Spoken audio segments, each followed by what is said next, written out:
অপমান, মানুষকে হেসে হেসে খোঁচা মেরে কথা বলা, ছোট করে কথা বলা, অহেতুক খোঁচাখুচি করা, এগুলো হচ্ছে প্লাস্টিকের পলিথিনের মতো।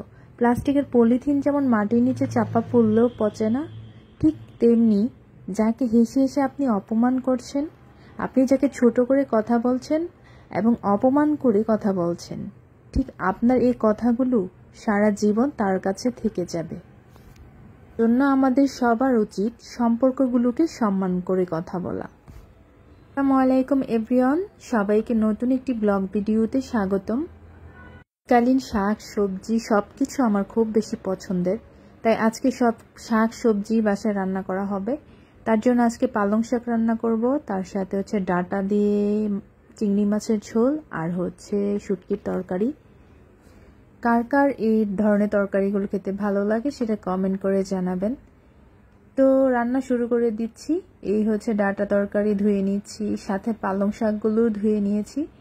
বাড়ি আসলেই মা জিজ্ঞেস করবে যে কি খেতে চাও, কি খেতে ইচ্ছে করছে, কিন্তু আমি মাকে বলবো সবসময় যে শুটকি তরকারি রান্না করো, শুটকির ভর্তা করো, এগুলোই ভালো লাগে, এগুলোই খেতে ইচ্ছে করে। এই যে চিংড়ি মাছ ভিজিয়ে নিয়েছি, এখানে 100 টাকার চিংড়ি মাছ কিনে আনা হয়েছে। আমার কাছে চিংড়ি মাছগুলো সস্তাই মনে হয়েছে, একদম ছোট ছোট চিংড়ি। তারপর আমি কষানো শুরু করে দিয়েছি, ডাঁটা তরকারি এখন দিয়ে দিব। আর একটু সিদ্ধ হয়ে আসলে আমি গরম পানি চুলা থেকে নামিয়ে এটাতে দিয়ে দিব, আর একটু কাঁচামরিচ ধনিয়া পাতা দিয়ে আমি এটা নামিয়ে নেব। আমি একটু তরকারি সাদা সাদা করে খেতেই পছন্দ করি, জানি না কালারটা আপনাদের কাছে কেমন লাগবে, তবে আমার কাছে সাদা সাদা করে তরকারি রান্না করলে সেই তরকারির স্বাদটা একটু বেশি ভালো লাগে। যাই হোক, আমার মায়ের হাতে শুটকি তরকারি আমার খুব বেশি পছন্দের। আম্মু একটা শুটকির তরকারি রান্না করে, এই তরকারিটাতে কখনো তেল দেয় না, একদম সাদা সাদা করে, মশলাও খুব কম ইউজ করে, আর হচ্ছে সাথে পুঁটি শুটকি বা বাসমতি শুটকি অ্যাড করে। আর একদম রান্নার শেষে থেকে নামানোর আগে একটা কাঁচা রসুন ছেঁচে সেটা হচ্ছে তরকারির উপরে দিয়ে দেয়। এর জন্য মনে হয় শুটকির স্বাদটা আরো দ্বিগুণ বেড়ে যায়। আমার কাছে তো অনেক মজা লাগে। কার কার এরকম শুটকি তরকারি ভালো লাগে, কারা কারা খান সেটাও কমেন্ট করে জানাবেন।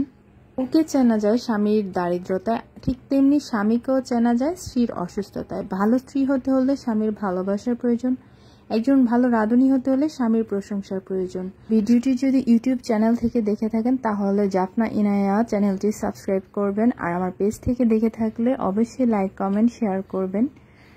সবাইকে অসংখ্য ধন্যবাদ।